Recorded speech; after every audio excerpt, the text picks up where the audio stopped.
Hello, everybody, and welcome to Gunners in Oz. This is the review of Arsenal versus BATE Borisov. A few days too late. However, we're here now. So, I'll make this brief as possible. I'm going to be honest with you. I had a hard time being awake through this entire game, so I'm not going to act like I'm some form of genius when it comes to this. But I did have watched it on replay, so I basically have seen the whole game. It's a good performance from the Arsenal. Start off by that. Yeah, I think it was a classical European performance where it always seemed no matter how many goals we score, we have the back door open a bit, and we don't really put teams to the sword. But with the amount of goals we scored, I think we virtually did put them to the sword before.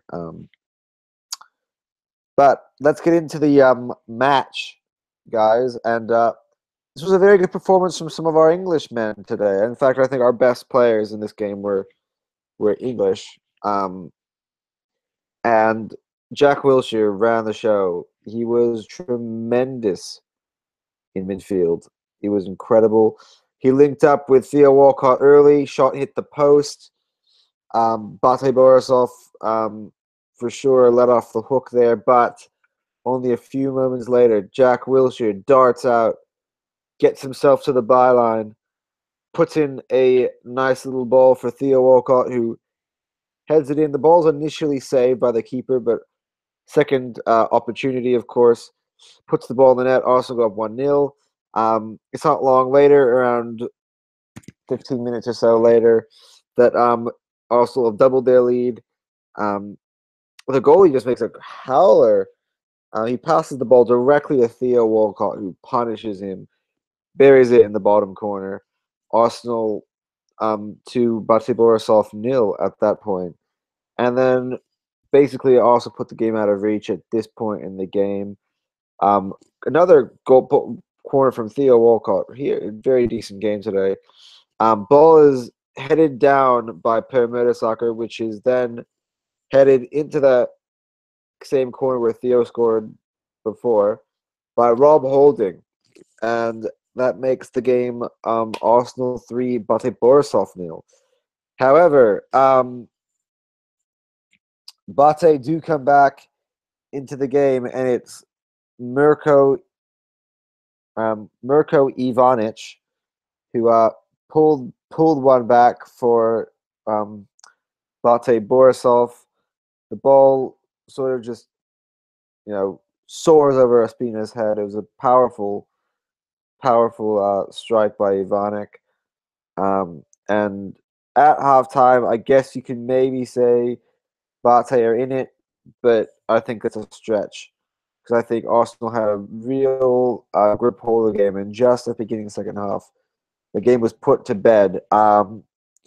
Strange. There was a free kick, and the referee whistles the play dead. He hands Borisov player a yellow card, and Arsenal got a penalty for it. And interesting here, Theo Walcott was originally given the ball to get his hat trick, but just what a amazing fella Theo Walcott is. He hands the ball over to Olivier Giroud. He said, "Here you go, buddy. It's your chance to score your 100th." And this is a moment that I think all of us Arsenal fans have been waiting to see for a bit now. It's taken a bit longer than we thought, but the goal from Olivier Giroud, of course, was scored from the penalty spot, which gives him 100 goals for the Gunners. And just in retrospect about Olivier Giroud, I mean, we bought for £12 million, if I'm not correct. He scored 100 goals now. That's one quicker than Robin Van Persie. So for all of you Van Persie lovers, Giroud is just as good. Oh boy, did I just say that? Yes. He's just as good. His record shows it. I know he's not. He doesn't score the most beautiful. Play the most beautiful football. He's a big guy. He's a beautiful man. But he's been there for the most important moments, and I think he to be a Centurion at this football club, he deserves it. He absolutely deserves it. What a guy. Hopefully, he'll be joined not so far in the future by guys like Alexis Sanchez. Maybe not, just because of the fact that we don't know how long his future lies at Arsenal, or maybe Lacazette or somebody like that. I have to look in to see who would be the next Centurion at Arsenal. But he joins the likes of Theo Walcott, of course, and Robin van Persie and Ian Wright, Thierry Henry. The list goes on and on. To score over 100 goals for Arsenal. So congratulations to Olivier Giroud. Now, game isn't over yet. Again, Ivanic has a shot that's saved by David Ospina. However, I need to see if I can pronounce the guy's name right. Mikhail Gordichuk scores on the rebound, and he sort of makes the last few moments of the game interesting. However, Arsenal hold on for a 2-goal advantage. Arsenal 4, BATE Borisov 2. That puts us on 6 points in the Europa League. Cologne lost, and I don't know what's going on with them. I mean, I was hoping that they would join us in the elimination phase, but they're playing so poorly in Bundesliga and in the Europa League. At the moment, it doesn't look like that's going to happen. But they lost 1-0 to Red Star Belgrade away from home, or was it away from home? And they are on 0 points. Red Star Belgrade are on 4 points. Arsenal are on 6 points, and of course, BATE Borisov are on 1. Red Star Belgrade is our next opponent. So, big game in the Europa League. A winner will go top. I think the next game is away from home against Borisov, or against Borisov, against Belgrade. I'll just take a bit of a check for you, but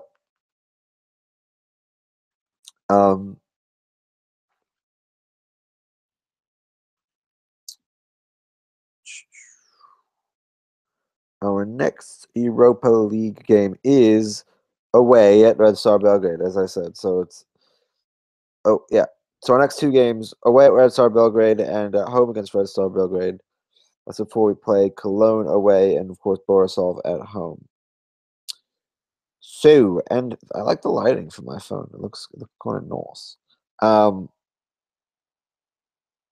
That was Arsenal's game. Now, I did say I would talk about the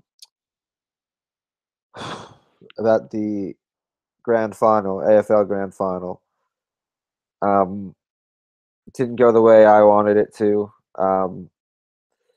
The Tigers beat the Crows by 48 points. It was 108 to 60. Just a really underwhelming performance by the Crows. I was very confident that we would win, as you would have seen in my pregame. However, we didn't. So Anton's going to have to go to the office tomorrow, and it's after all of his talking, might have to be on the backside of some banter, but that's part of sport, isn't it, Gunners? And if there are any Arsenal fans, I shouldn't be making this all about myself. How selfish. If there are any Arsenal fans, of course, who are support the Tigers, Richmond, congratulations. I mean, I know it's been 37 years since you last won, 35 years since you were last in the final. The streaker curse has been broken. So congratulations, guys. Hopefully Adelaide can win next year. That has been my review of Brighton. If you like that, please do the natural thing and like. I mean, that's what you would do if you like something. Subscribe if you haven't already. Leave a comment down below. Tell me what you think. of Arsenal? Is Europa League in the bag? I mean, are we the best team in it? Should we be worrying about this competition? Is this easy? It seemed as if we strolled into a very Eastern European country and did the business. I mean, we were talking about how lost here last season. Um, so, all considering, oh, actually, I forgot to get into the silly me before we get into it. The match ratings. I'll just read you off my match ratings quickly. I'm a man of the match. Um, so yeah, but considering that we played a lineup full of youngsters and um, second choice players, I thought we were really good today. Um, oh man, I'm making yawning on this show a habit. Um, so in goal, David Ospina was a score of 7 for me. Rob Holding got an 8. He scored the goal, of course. I think Mustafi was a bit poor today. He got a 6. Not today, whatever, on Friday. He got a 6. Um, Joe Willock, sorry, had a really good game in midfield in my point of view. Um, I thought he ran the game quite well, I think. For me, he gets an 8. And Mohamed El-Neni gets a 7. I thought, solid 7 from El-Neni. Reese, my boy, he got a start in this one. He looked very, very solid today.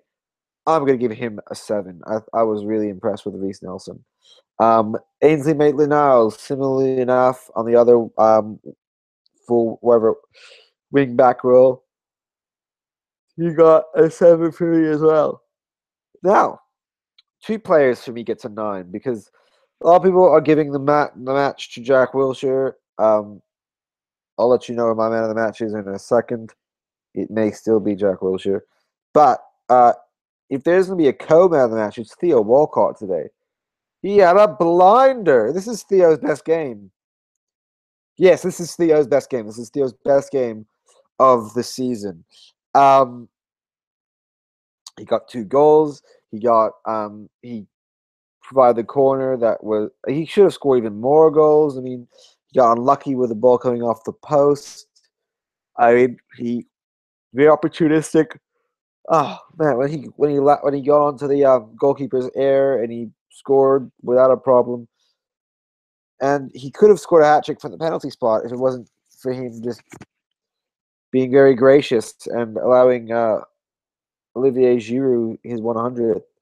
So for me, Theo Walcott gets a 9, and yes, the other player who gets a 9 is Jack Wilshere. Both of the two of them were the support behind Olivier Giroud, and they both were, I think, very, very, very good. Jack Wilshere was the live wire. He was a creator. Everything offensively seemed to run through Jack. And the two of them had a really good connection in this game, especially early on. I mean, they could have scored a few. They were going to take Borisov on by themselves. It was very good performance from both of them. I'm going to give them man of the matches. I know a lot of people are jumping on the Jack Wilshere train, and I am too because I think Jack Wilshere is amazing. But Theo Walcott deserves just as much credit today. He could have been a standalone man of the match if he wasn't such a good guy. Olivier Giroud, number 100, number 12, but number 100 goals for Arsenal. For me, he gets an 8. So that is my ratings. Nguyen and Nketiah didn't really have enough time on the pitch to impact it for me, so I'm not going to give anybody a rating on that. But anyway, guys, we're going to be having our next video will be a preview of Arsenal versus Brighton, probably coming out today. Look out for that one. But until next time, This has been the Gunners of Oz. I'm your host, Anton, and come on, you Gunners!